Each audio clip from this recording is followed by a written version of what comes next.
Hello friends, in our last lecture we discussed about the energy flow from one trophic level to the another trophic level. Now do you think that who is responsible to transfer the energy from one trophic level to another trophic level?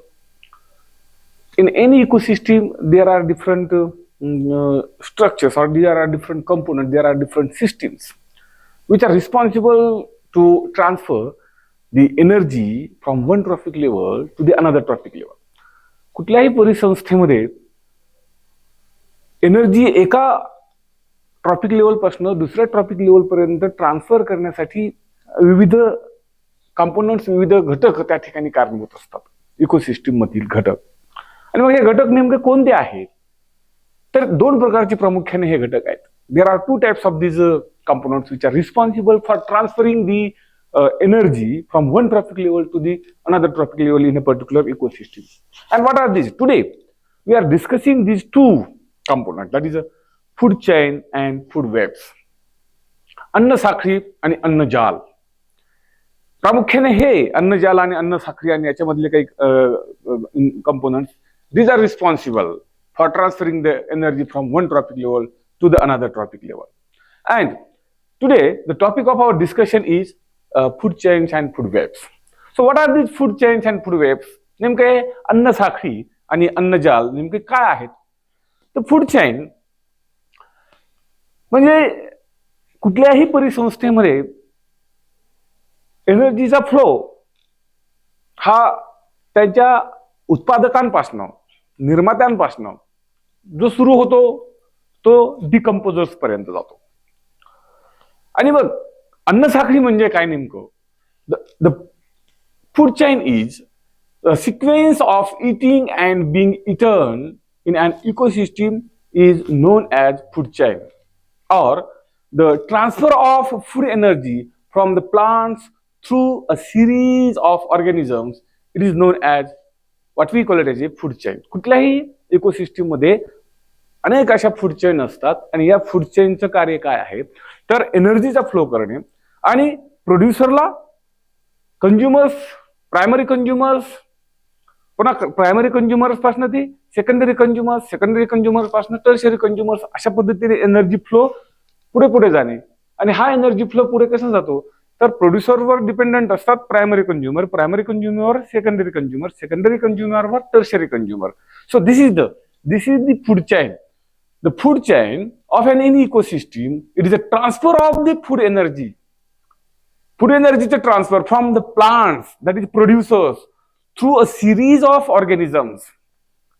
एकानंतर दुसरा, दुसऱ्यानंतर तिसरा एनर्जीचा flow होतो. एकानंतर दुसरा, एकाला दुसरा खातो, दुसऱ्याला तिसरा खातो, तिसऱ्याला चौथा खातो. आणि अशा पद्धतीने या ट्रॉपिक लेवल्स नुसार एनर्जीचा काय होतो, एका ट्रॉपिक लेवल पासून दुसरी, दुसऱ्या ट्रॉपिक लेवल पासून तिसरी, अशा पद्धतीने एनर्जी ही फ्लो होत असते. आणि या flow of energy through different tropic levels by or transfer of the energy, food energy through the different trophic levels by eating the producers, by the consumer, by eating the consumer, by secondary consumer, from secondary consumer to the tertiary consumer, and so on.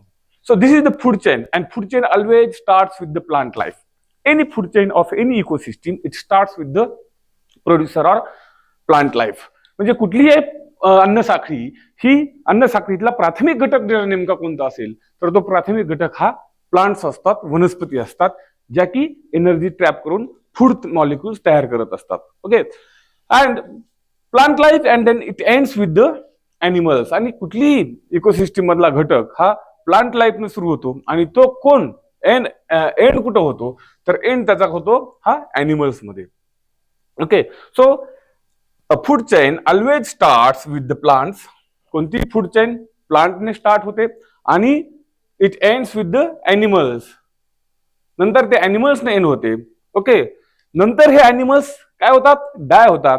ते animals मरण पावतात आणि लास्टला role येतो तो हा डिकम्पोजर्सचा. कारण ते एनिमल डाय झाल्यानंतर दे आर डिकम्पोज, त्यांचे विघटन होतं आणि हे विघटन करण्यासाठी कोण कारणीभूत आहेत तर मायक्रो ऑर्गॅनिझम्स. अशा पद्धतीने फूड चेन फॉर्म होते. सुरुवातीला येतात plants, first component of the food chain plants. त्यानंतर ॲनिमल्स. ॲनिमलमध्ये काय काय येतात? 1 2 3 म्हणजे प्रायमरी कंझ्युमर, सेकंडरी कंझ्युमर आणि टर्शरी कंझ्युमर. एनर्जीचा फ्लो त्यांच्यापर्यंत पोहोचतो. आणि लास्टला ते टर्शरी कंझ्युमर डाय झाल्यानंतर किंवा प्रायमरी सेकंडरी कंझ्युमर डाय झाल्यानंतर, टर्शरी कंझ्युमर डाय झाल्यानंतर त्यांचं डिकम्पोजिशन होतं आणि हे डिकम्पोजिशन मायक्रो ऑर्गॅनिझम करतात. फॉर एक्झाम्पल बॅक्टेरिया, फंजाय हे घटक त्यांचं विघटन करतात ऍट इच अँड एव्हरी. आता मग या पद्धतीने जेव्हा ट्रॉपिक लेवल्स बदलत जातात, ट्रॉपिक लेवल म्हणजे नेमकं काय? प्रोड्युसर्स ही एक ट्रॉपिक लेवल आहे आणि त्या प्रोड्युसरला खाणारी दुसरी ट्रॉपिक लेवल म्हणजे कोणती? तर consumer, primary consumer. Grass hopper हा एक ट्रॉपिक लेवल आहे आणि गवत हा एक ट्रॉपिक लेवल आहे. गवतापासून ग्रास होपर पर्यंत एनर्जी जात असताना साधारणतः 90% energy, isn't it, 80 to 90% of the energy, 80 ते 90% एनर्जी जेव्हा प्रायमरी कंझ्युमर प्रोड्युसर्स पासून म्हणजे उत्पादकांपासून हा एनर्जीचा फ्लो प्रायमरी कंझ्युमर कडे होत असताना साधारणतः 80 ते 90% एनर्जी ही हीट एनर्जीच्या स्वरूपात लॉस्ट होते. आणि ऍट इच ट्रॉपिक लेवल मग प्रायमरी कंझ्युमर पासून सेकंडरी कंझ्युमर कडे ही एनर्जी जात असताना, फूड एनर्जी जात असताना परत तीच गोष्ट होते. परत आणखी एनर्जीचा लॉस्ट 80 ते 90% होतो, तो हीट एनर्जीच्या स्वरूपामध्ये. ऍट इच ट्रॉपिक लेवल, प्रत्येक ट्रॉपिक लेवलला एनर्जीचा ऱ्हास होतो आणि मोठ्या प्रमाणात एनर्जी ही हीट एनर्जीच्या स्वरूपात त्या ठिकाणी वेस्ट होते. आणि म्हणून प्रत्येक ठिकाणी आपण सांगितलं की ट्रॉपिक लेवल जेव्हा त्या ठिकाणी फॉर्म होत असतात तर ह्या ट्रॉपिक लेवल्सच्या एनर्जीचा फ्लो ह्या ट्रॉपिक लेवल थ्रू जेव्हा होत असतो तेव्हा प्रत्येक ठिकाणी ही एनर्जी 80 ते 90% स्वरूपामध्ये किंवा 80 ते 90% प्रमाणामध्ये काय होते तर लॉस्ट होते. Generate now the tropic level कोणत्या आहेत? मी आता सांगितल्याप्रमाणे there are different types of the tropic levels present in any food chain and this tropic levels what we call it as a, you can see here the tropic levels are of first T1, this is the first tropic level, T2 second tropic level, T3 fourth tropic level and T4 that is the fourth tropic level. And these tropic levels you can see here, these tropic levels, the T1 tropic level, what we call it as a T1 tropic level, this T1 tropic level it is represented by all green plants producers. First trophic level, T1 means tropic level first. The first trophic level हे कोण represent करतं? तर first trophic level ही सर्व प्रकारचे green plants, त्याला आपण producers म्हणतो, ते रिप्रेझेंट करत असतात कुठल्याही फूड चेन मध्ये. सेकंड ट्रॉपिक लेवल कोण रिप्रेझेंट करतं? तर हर्बिव्होर्स म्हणजे गवतांना खाणारे जे काही कीटक असतील किंवा गवतावर डिपेंडंट असणारे जे काही हर्बिव्होरस ॲनिमल्स असतील, हे सगळे त्या सेकंड ट्रॉपिक लेवल मध्ये येतात. That is tropic level second T2. तिसरी ट्रॉपिक लेवल म्हणजे कोणती? तर याच्यामध्ये येतात कार्निव्होरस ॲनिमल्स किंवा कार्निव्होरस ऑर्गॅनिझम्स, जे की या T1 म्हणजे T2 म्हणजे हर्बिव्होरस ॲनिमल्सवर, कीटकांवर डिपेंडंट असणारे हे कार्निव्होरस म्हणजे trophic level third. So this is the third tropic level in which the carnivores are there or secondary consumers are there. And this is the third tropic level, and the fourth tropic level that is a top carnivorous, and these are dependent upon the what we call it as a secondary consumers. The top carnivorous, these are dependent upon the secondary consumer or what we call it as a carnivores. So in this way the tropic level, the energy is transfer. अशा पद्धतीने energy ही transfer होत असते. Tropic level first to the tropic level second, tropic level second to the tropic level third, tropic level third to the tropic level what we call it last tropic level, that is tropic level fourth. आणि प्रत्येक trophic level मध्ये हा जो एनर्जीचा flow होत असताना energy जी आहे तर energy ही प्रत्येक ट्रॉपिक लेवलला काय केल्या जाते? ऱ्हास होतो, कमी होते. आणि ही कमी होत असणारी जी एनर्जी आहे ती कमी होत असणारी एनर्जी किती प्रमाणात कमी होते? तर 80 ते 90% ती एनर्जी प्रत्येक ट्रॉपिक लेवल मधनं कमी होत असते. आता ही एक फूड चेन आहे. You can see this is the food chain. Here the grass which is the producer. Grass हा उत्पादक आहे. ग्रासवर हा डिपेंडंट असणारा ग्रासला कोण खातो? तर हा ग्रासहोपर हा प्रायमरी कंझ्युमर आहे. ग्रासहोपरला खाणारा हा स्नेक हा सेकंडरी कंझ्युमर आहे, मात्र तो कार्निव्होरस आहे, इजंट इट. अँड स्नेकला नंतर हा इगल, गरुड वगैरे जे आहेत हे या स्नेकला खातात, म्हणजे हे झाले टर्शरी कंझ्युमर. आणि ह्या टर्शरी कंझ्युमर मध्ये गरुड हा टॉप कार्निव्होरस आपण त्या ठिकाणी म्हणतो. नंतर गरुडाला नंतर कोणी खात नाही, कारण गरुड हा टॉप कार्निव्होरस आहे. आणि हा टॉप कार्निव्होरस काय होतो नंतर लक्षात घ्या, याचं डेथ झाल्यानंतर, या टॉप कार्निव्होरसची डेथ झाल्यानंतर याचं डिकम्पोजिशन होतं. आणि हे डिकम्पोजिशन कोण करतं, तर बॅक्टेरिया करतात. थोडक्यात प्लांट्समध्ये असणारी एनर्जी, प्लांट्सकडे आलेली एनर्जी कुठून येते, सनकडून. सनकडनं प्लांट्सकडे एनर्जी येते, प्लांट्सकडं सनकडनं एनर्जी आली, सनच्या एनर्जीचं ते युटिलायझेशन करून फूड मटेरियल तयार करतात. प्लांट्सकडनं ती एनर्जी ग्रासहोपरकडे जाते. ग्रासहोपरकडे जात असताना इथे एनर्जीचा काय होतो, लॉस होतो. ग्रासहोपरकडनं एनर्जी पुन्हा कुणाकडे जाते, स्नेककडे. स्नेकला त्या ठिकाणी ग्रासहोपरला हा स्नेक खातो, आणि या ठिकाणी स्नेककडे आलेली एनर्जी नंतर परत स्नेकला कोण खातं, तर हा गरुड जो आहे तो खातो, इगल जो खातो. आणि इथं देखील एनर्जीचा लॉस होतो.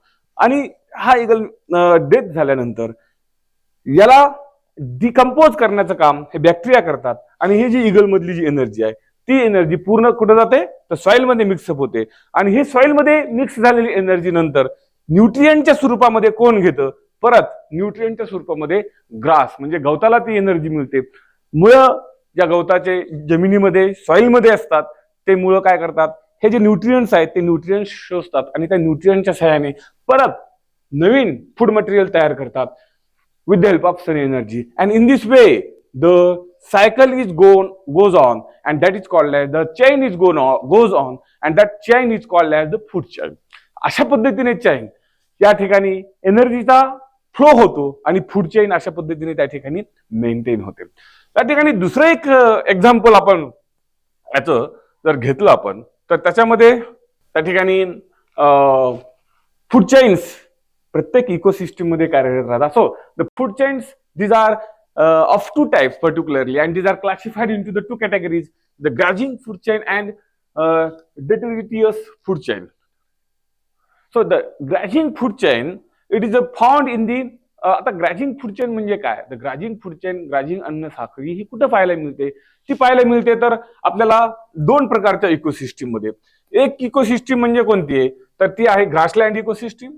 आणि दुसरी इकोसिस्टीम कोणती आहे, तर ती आहे पॉन्ड इकोसिस्टीम म्हणजे तळ आणि गवताळ प्रदेशातील एक इकोसिस्टीम. अशा दोन इकोसिस्टीम मध्ये या टाईपच्या ग्रॅझिंग टाईपच्या फूडचे. कारण ग्रॅझिंग म्हणजे काय की त्या गवतावर जगणारे जे काही अॅनिमल्स आहेत, ग्रॅच करणारे जे गवत खाणारे जे अॅनिमल्स आहेत, त्यांची प्रामुख्याने मोठ्या प्रमाणामध्ये संख्या या फूड चेन मध्ये असते, या अन्न साखळीमध्ये असते. आणि ग्रॅझिंग फूड चेन मध्ये दोन इकोसिस्टीम त्या ठिकाणी इन्व्हॉल्व असतात. एक म्हणजे ग्रासलँड इकोसिस्टीम, दुसरी म्हणजे पॉन्ड इकोसिस्टीम. आणि नेहमीच या ग्रॅझिंग इकोसिस्टीमची सुरुवात नेमकी कुठून होते, तर ग्रॅझिंग इकोसिस्टीमची सुरुवात ही प्रोड्युसर्स पासून होते, गवतांपासून होते, प्लांट्स पासून होते. So the grazing ecosystem it starts with the green plants and it ends with the decomposers in any food chain, isn't it? So the grazing ecosystem, it starts with the food chain. So it starts with the grass, it starts with the producer. गवताने grazing food चेनचा, अन्न साखळीचा प्रवास सुरू होतो, तर तो थांबतो कुठे, त्यांचा प्रवास थांबतो तो म्हणजे त्या ठिकाणी असणारे मायक्रो ऑर्गॅनिझम्स. सो गवतापासून मायक्रो ऑर्गॅनिझम पर्यंतचा प्रवास, वेगवेगळ्या स्तरातून तो प्रवास होतो आणि याला म्हणायचं ग्रॅझिंग फूड चेन. मगवा देखील आपण जी फूड चेन पाहिली त्याचा देखील प्रवास गवतापासून सुरू होता आणि मायक्रो ऑर्गॅनिझम पर्यंत येत होता. आता दुसरं एक आहे ते म्हणजे detritus food chain.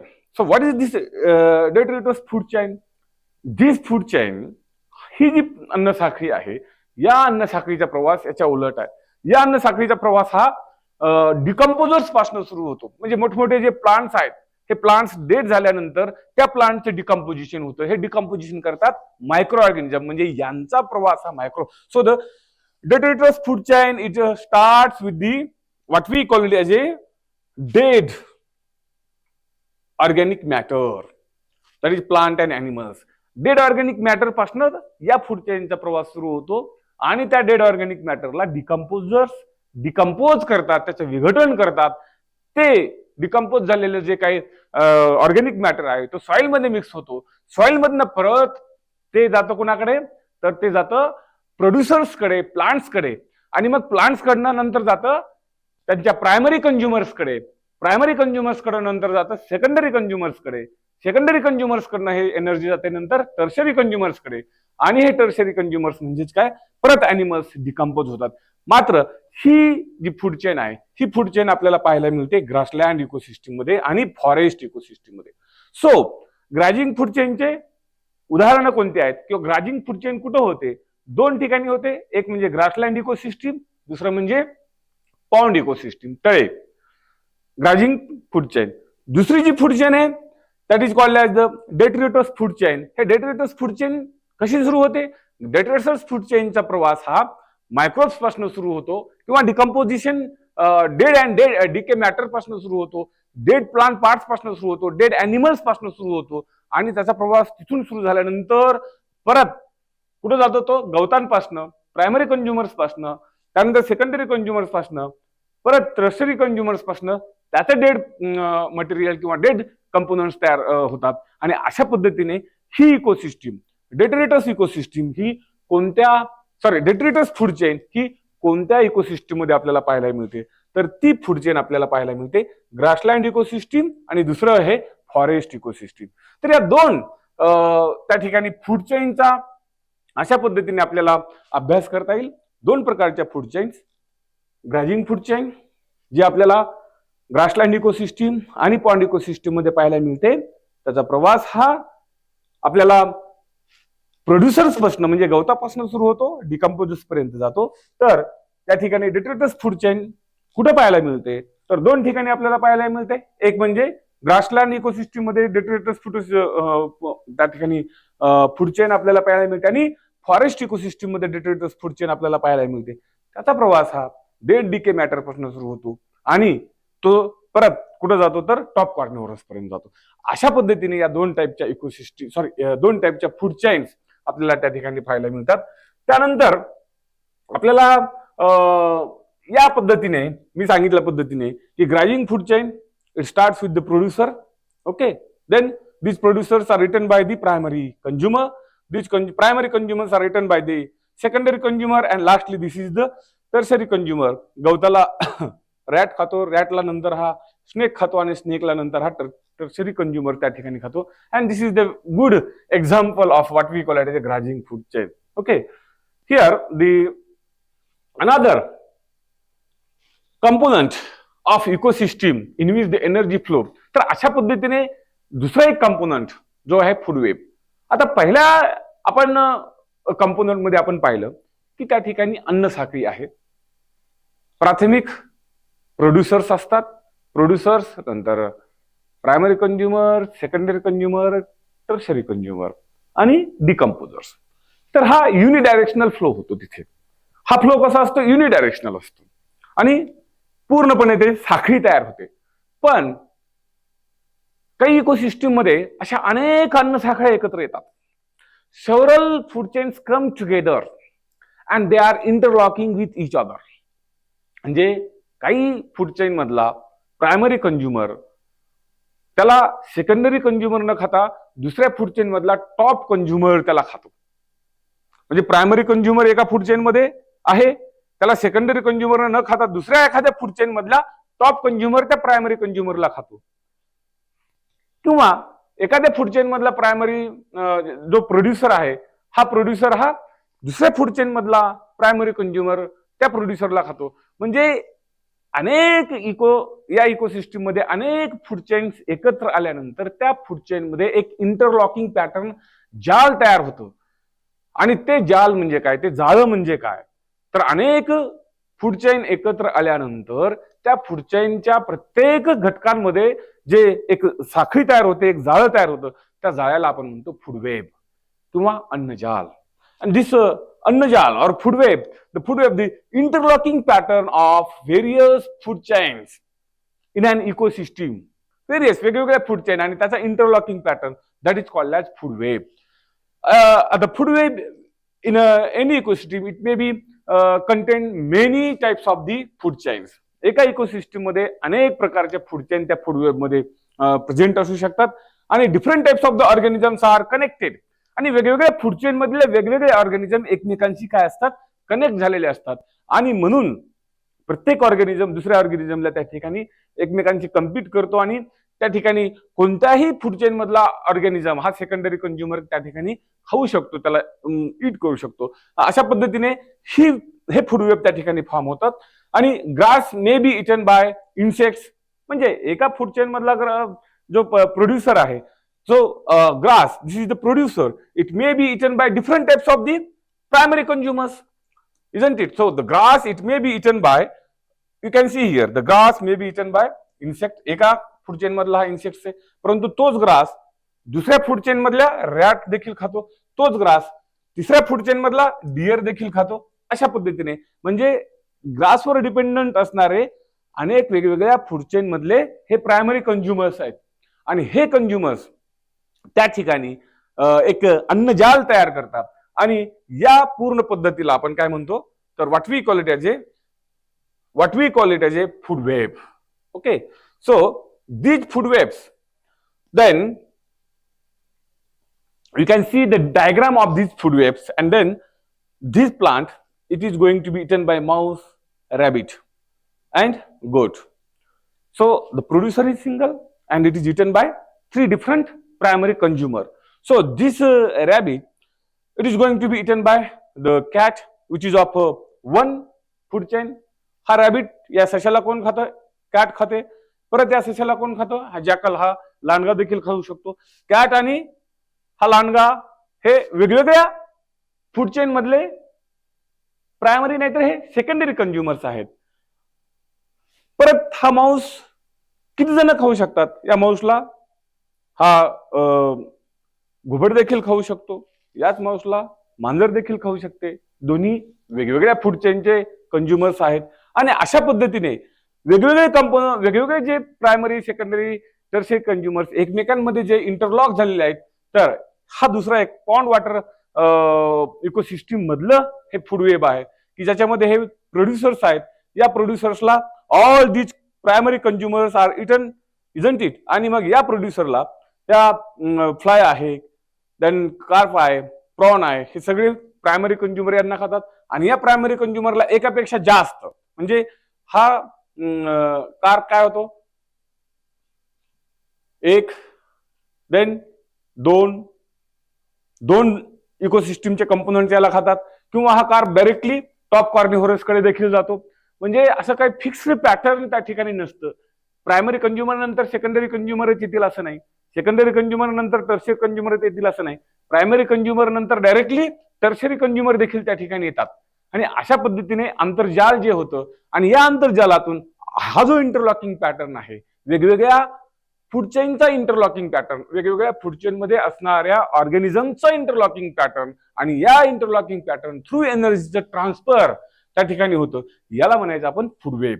So this is अन्नजाल, त्याला आपण फूड वेब्स म्हणतो. आणि या फूड वेब थ्रू त्या ठिकाणी एनर्जीचा फ्लो होतो. So the difference between the food chain and food web, दोन्हीमध्ये नेमका बेसिक डिफरन्स काय आहे. The linear food chain, if one species get affected or become extinct, एखाद्या लिनियर फूड चेन म्हणजे unidirectional linear food chain मध्ये एक जरी species कमी झाली तरी त्याचा इफेक्ट त्या फूड चेनवर मोठ्या प्रमाणात होतो. बरोबर आहे ना. जसं अन्न साखळीमध्ये एखादा कंपोनंट जर मिस झाला किंवा एखादा कंपोनंट एक्सटिंक्ट झाला नसेल तर त्याचा पूर्ण परिणाम त्या अन्न साखळीवर होतो. परंतु असं अन्नजालामध्ये होत नाही.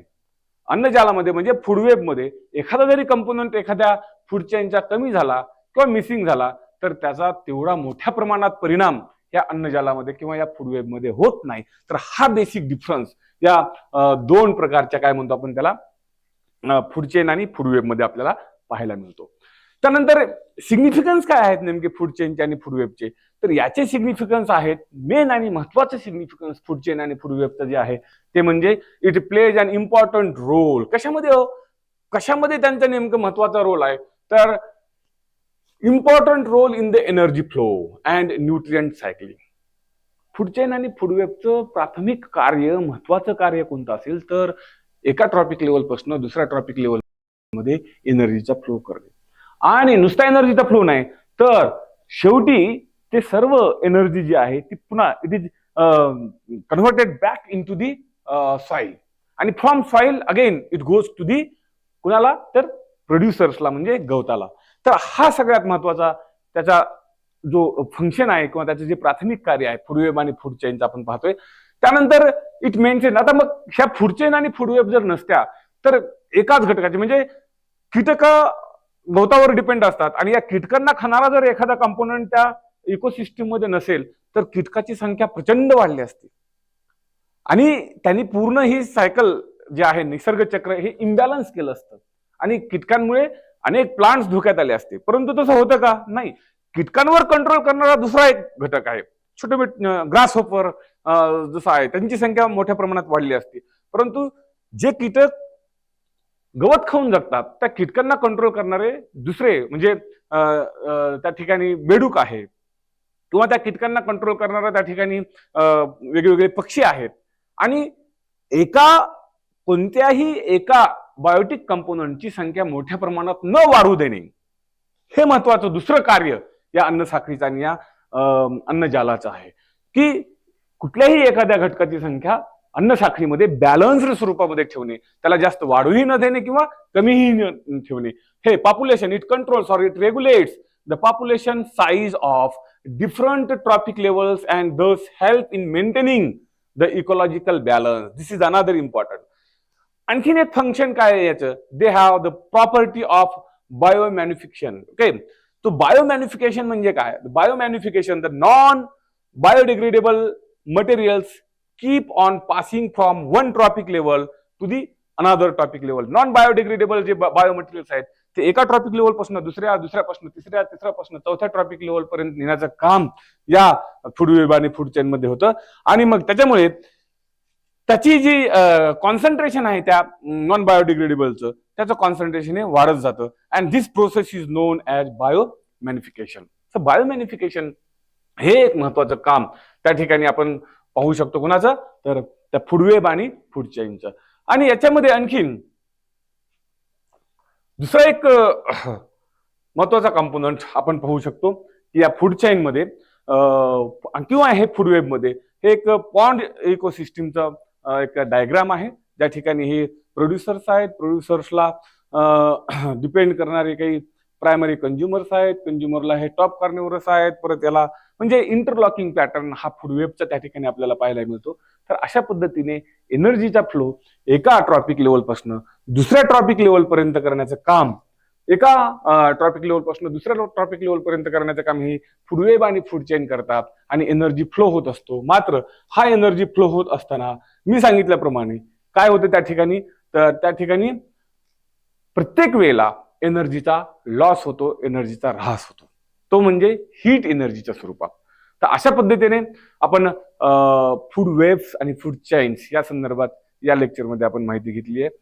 तर आता हे फूड वेब आणि फूड चेन नंतर याच्यामध्ये असणारे जे कंपोनंट आहेत ते टॉप लेवलला जात असताना एनर्जी कशा पद्धतीने, मी सांगितलं आता की एनर्जीचा ऱ्हास होतो, तर हे एनर्जी कशा पद्धतीने कमी होते त्याचा अभ्यास आपण नेक्स्ट लेक्चरमध्ये पाहूया. धन्यवाद.